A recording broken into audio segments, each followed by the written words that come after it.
This is the underside of my Zoom. Of course you need to clean off these because sometimes yarn or hair can get tangled in them. This was from a cockleburr, but the more common problem is here. Take these two and lift it. You're going to put it back this way, by the way. See? Yipes! Yipes! What happens is there gets to be so much hair here where it needs to turn that it overheats. So it shuts off to save you. Just grab it anywhere, pick it up. The two ends are different. This one's recessed. There's a square there hiding in the hair. Square. This one sticks out.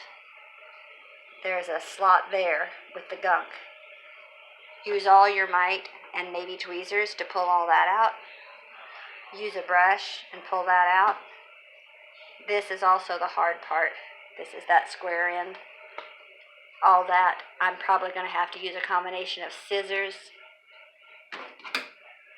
this direction to cut it, and tweezers to pull it.